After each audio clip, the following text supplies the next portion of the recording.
হলদিয়ার প্রায় সমস্ত নেতৃত্ব উপস্থিত আছেন, রয়েছেন আজকের এই মঞ্চের মধ্যমণি বিশিষ্ট অভিনেত্রী প্রিয়া ম্যাডাম আছেন আমাদের হলদিয়া শহর তৃণমূল কংগ্রেসের সভাপতি তথা প্রাক্তন চেয়ারম্যান হলদিয়া পৌরসভার লড়াকু নেতৃত্ব মাননীয় দেবপ্রসাদ মণ্ডল মহোদয় আছেন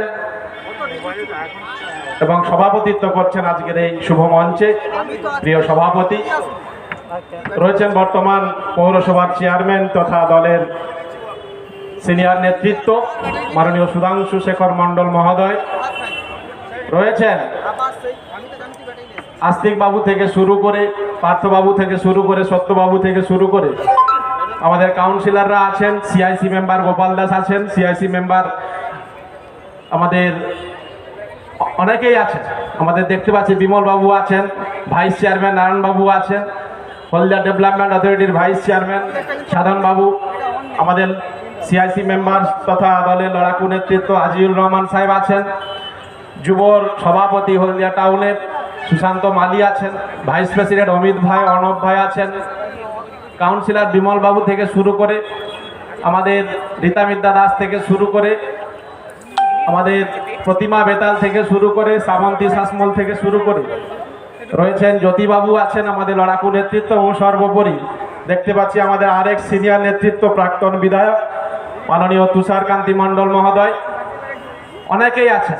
সর্বোপরি সবার নাম আমি আর বলছি না, তারকা খচিত মঞ্চ মানে আপনাদের ধরে নিতে হবে সমস্ত তারকারাই মঞ্চে আছেন এবং সর্বোপরি আপনারা আজকের এই ঐতিহাসিক পদযাত্রায় যারা সবাই সামিল হয়েছিলেন, অংশগ্রহণ করেছিলেন, সর্বস্তরের মানুষ, শ্রমিক ভাই থেকে শুরু করে ছাত্র যুব থেকে শুরু করে মহিলা নেতৃত্ব থেকে শুরু করে এই এলাকার সুধী নাগরিকবৃন্দ এবং এই আশপাশের বিভিন্ন ওয়ার্ড থেকে আগত আমাদের তৃণমূল কংগ্রেসের সৈনিক যুব যোদ্ধা সকলে এবং এই মাইকের আওয়াজ যতদূর যাচ্ছে যিনারা শুনছেন উপলব্ধি করছেন সর্বস্তরের ব্যক্তিত্বকে জানাই তৃণমূল কংগ্রেস পরিবারের পক্ষ থেকে আন্তরিক শুভেচ্ছা, অভিনন্দন এবং ধন্যবাদ।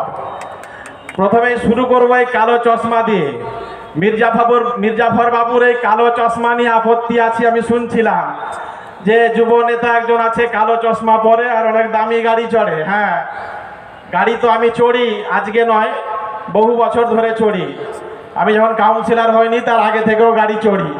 এই কালো চশমা নাকি উনি বলেছেন লাখ টাকার উপরের দাম। আমি বলবো এই চশমাটা যে কেউ পরে একটু দেখুন, এতে পাওয়ার আছে। এটা আমার পাওয়ার চশমা, আমার চোখের সমস্যা আছে এবং এই চশমা যদি কালো চশমা যদি না পরি বা এই চশমা যদি না পরতাম তাহলে মির্জাফর বাবুদের ধরতে পারতাম না। আমরা এই চশমা আছে বলে চোখটা ভালো আছে। আমরা রাস্তাঘাটে থাকি, ধুলা মাখি, কয়লা মাখি, আমরা ফ্লাই অ্যাশ মাখি চোখটা বাঁচানোর জন্য। এই চোখটা নষ্ট হয়ে গেলে চোরকে ধরতে পারতাম না। আজ চোর আপনাদের সামনে, মির্জাফর আপনাদের সামনে এসে গেছে, আমরা সবাই মিলে ধরে ফেলেছি মির্জাফরগিরি ধরে ফেলেছি। তো ফলে যারা এই সমস্ত কথা বলে তারা নিজেদের দিকে একটু দেখলে ভালো হয়।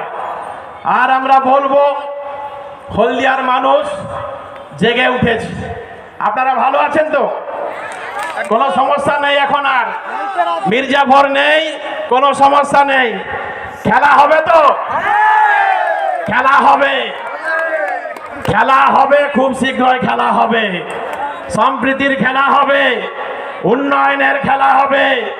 সাম্প্রদায়িক শক্তিকে রুখতে যে ধরনের খেলা প্রয়োজন সেই খেলাই আমরা খেলবো।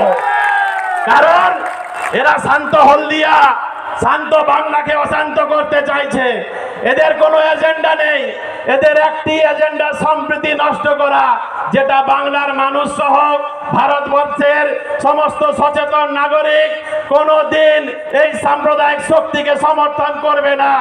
আগামী 2021-এ সম্প্রীতির কাণ্ডারি হিসাবে, উন্নয়নের কাণ্ডারি হিসাবে, শান্তির কাণ্ডারি হিসাবে নেত্রী মমতা বন্দ্যোপাধ্যায়কে তৃতীয়বারের জন্য আমরা মসনদে বসাবো, এই প্রতিজ্ঞা করে আমরা উঠবো।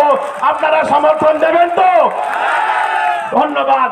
আপনারা ভালো থাকুন, সুস্থ থাকুন। অনেক বক্তা রয়েছেন, আগামীতে আপনাদের সঙ্গে আবার দেখা হবে। এই সাম্প্রদায়িক শক্তির বিরুদ্ধে, এই মির্জাফরের বিরুদ্ধে আমাদের গণ আন্দোলন গড়ে উঠতে হবে, আমাদের আন্দোলন সংগঠিত করতে হবে। ছাত্র যুব থেকে শুরু করে মহিলা শ্রমিক বন্ধু থেকে শুরু করে যে ধরনের এরা শোষণ চালিয়ে গেছে, যে ধরনের বুলডোজার